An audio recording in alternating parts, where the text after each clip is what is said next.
My name is Robert Moore. I'm a 30-year-old working for a major food company. I've been working at the company for 8 years since I graduated from college. I work in the planning and sales department, but I'm just an average employee, not particularly outstanding, nor particularly lacking. Currently, I'm stationed at the company's headquarters, hoping to avoid a demotion and keep working as it is. I have a wife who I met during my college days, a classmate of mine. Her name is Grace. We got to know each other better because we were in the same economics seminar at the same university, and we got married right after graduating college. Grace didn't get a job after graduating because we got married, and she became a full-time housewife. We had expected to have a child right away after getting married, but there was no sign of it happening, even after several years. We both wanted a child quickly, but since we were still in our 20s, we hadn't seriously considered any fertility treatments. Grace has always been a good student, always more committed to her studies than me, and I secretly admired her for that. Unable to have a child after getting married, Grace seemed to have started studying for a professional certification. Perhaps she had time on her hands because she was a full-time housewife at home without children. And recently, Grace told me she had passed the Certified Public Tax Accountant exam. Robert, I've passed the CPDA exam. Well done, Grace, I'm proud of you. I congratulated Grace with a smile, but there was a possibility that my face may have been a bit tight. I'm just an ordinary white-collar worker without any position. Grace is a certified professional with a promising future. And with her planning to work as a CPDA, I began to worry about what would happen with our plans for a child. If Grace were to make good use of her qualification, earn more than me, excel socially, and have and raise a child, where would I stand? I felt anxious, thinking that I might not be needed anymore. As Grace was filled with enthusiasm after acquiring her certification, my feelings began to darken day by day. And our relationship with Grace became increasingly strained. Grace seemed not to understand why I was becoming distant. Robert, have you been feeling unwell recently? Grace often asked me with a puzzled look. But I couldn't bring myself to admit my feelings of inferiority to Grace, and I just resented my pathetic self. I began to come home late and spent more days drinking with my colleagues after work. Conversations with Grace at home became less frequent. I still loved Grace, but my petty male pride was undoubtedly straining our relationship. Grace seemed to be considering working as a CPDA since she had acquired the certification. And I broached the topic of divorce with Grace. Our conversations had ceased, and our relationship had become uncomfortable, so Grace agreed to the divorce quite easily.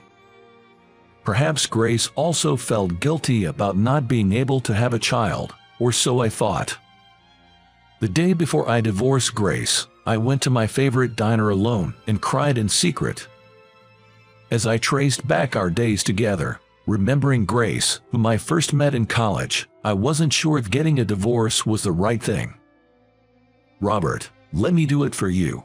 From our college days, Grace had always taken care of me with a cheerful smile. Whether it was taking notes for me at school or helping me with homework, it seems that I had always been dependent on Grace. But there was a part of me that couldn't face such a pitiful self. Grace probably didn't come to dislike me, but the flow of events was unstoppable. We put an end to our married life and each started our own lives. After the divorce, Grace and I stopped contacting each other. I, who had parted ways with Grace, was supposed to throw myself into my work with a fresh mindset. However, since no one was home when I returned, my passion for work seemed to have further waned. I felt like I had lost my reason to work hard, and I just kind of went on with my work day after day. It's not that I hated my job, but I didn't find it particularly rewarding, and naturally, my performance didn't improve. Then, I was transferred from the planning and sales department to the accounting department.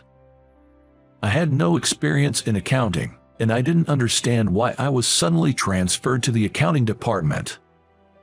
But thinking that it's better than being demoted, I ended up working in the accounting department.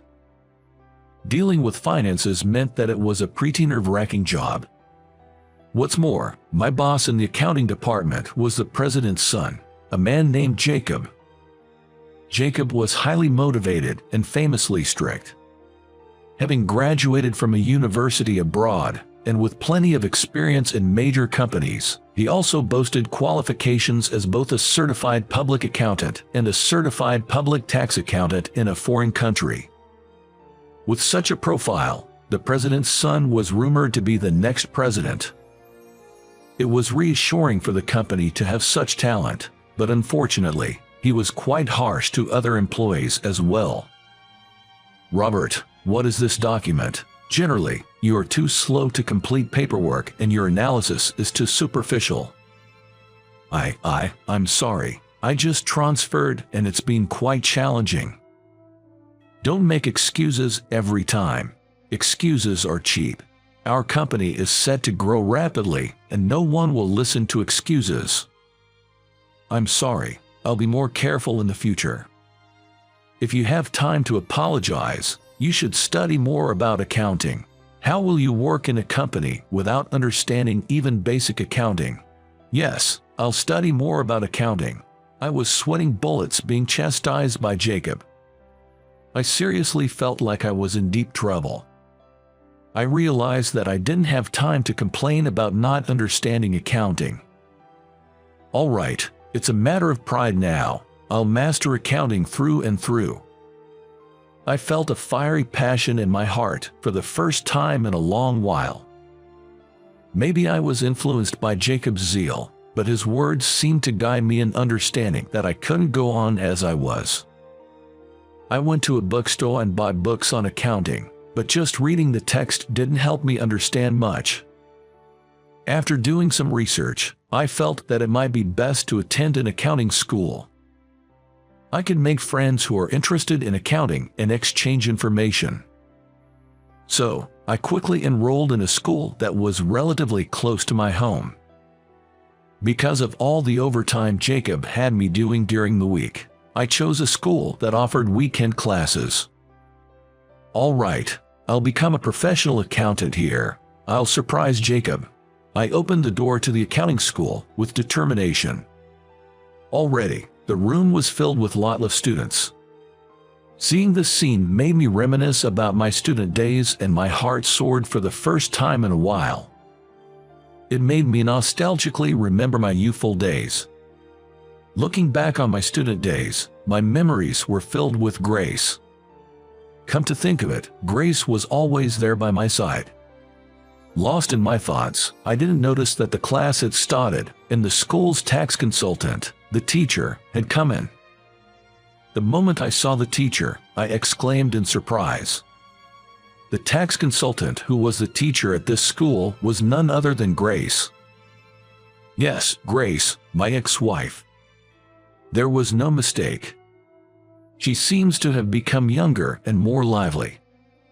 She must be finding fulfillment in her work as a tax consultant. Grace was passionately explaining accounting. Grace's explanation was very easy to understand, and even a beginner like me could grasp the structure and concept of accounting. The other students were also attentively listening to Grace's lesson, nodding their heads. As expected of Grace, she's doing a great job. I felt a sense of pride in Grace as if I were still her husband. Maybe she noticed my intense gaze, because Grace suddenly looked my way and our eyes met. Grace seemed surprised for a moment, but quickly regained her composure and concentrated on her lecture. After the lecture ended, I went outside the classroom. Then, Grace came running up to me to talk. "Robert, what on earth are you doing here?" Grace seemed genuinely surprised and stared at me with wide eyes. I asked her if she had time to talk at a nearby cafe. When Grace silently nodded, We decided to go to the cafe together. Doing this brings back memories of my college days with Grace. When we arrived at a cafe near the school, Grace began firing questions at me. "I was really surprised to see you in class, Robert. Why were you attending the lecture? And why haven't you contacted me until now? What on earth have you been doing?" After the divorce, Grace worked as a tax accountant, and she told me she also taught at a business school on weekends. I thought to myself that it was just like Grace, diligent and hard-working.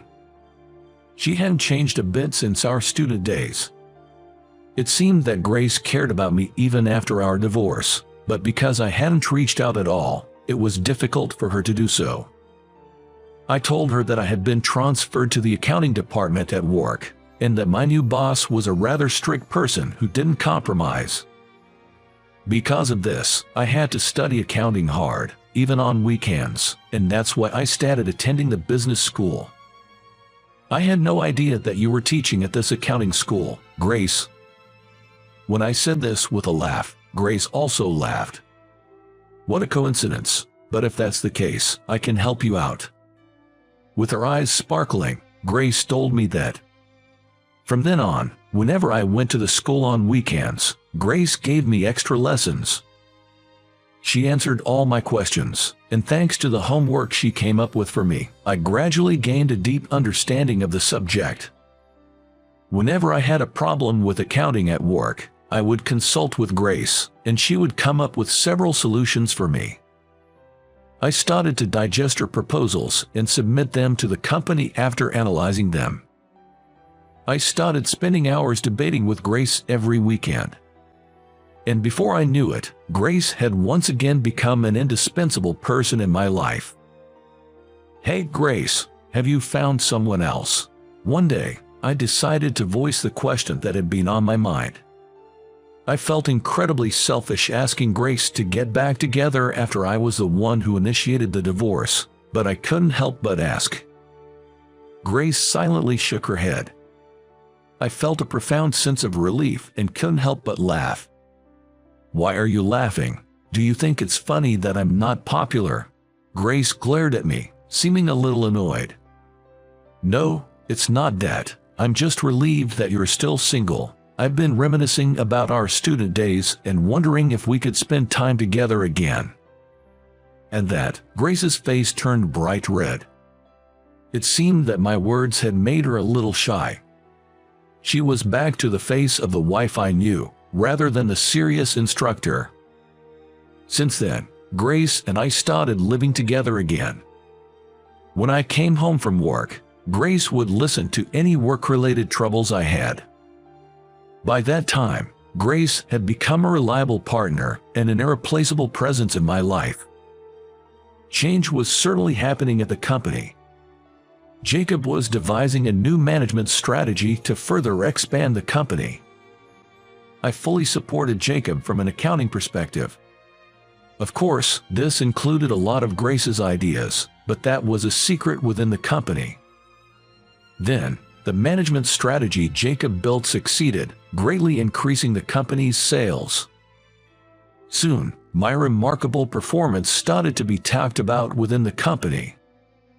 Jacob, my passionate boss and rumored to be the next CEO, was impressed with my work and asked what happened. "I found a really good accounting school," I replied, blushing a little at Jacob's praise. "I knew you had it in you, Robert. You've been studying hard. I want you to continue working hard in this company as my right-hand man." I was truly happy to hear this from Jacob, the highly respected and enthusiastic boss. To my surprise, I was promoted to a higher position. At that time, I remarried Grace. Although it was a marriage to the same woman, it might not be correct to call it a remarriage, but well, that's beside the point. I've been promoted, but I'm going to resign from the company. Jacob was very surprised by my words and tried to stop me. But I wanted to be with Grace. So, I studied hard to become a tax accountant, and, in fact, I managed to get my certification. Thanks to Grace, I had come to find accounting interesting. Moreover, Grace, as it happens, was joyfully pregnant. Now, I'm going to open a CPA firm as the principal accountant along with Grace. The most important person that I once let go due to my foolish pride, Grace. The second chance that I've been given, I vowed not to waste it, and never to part from Grace again.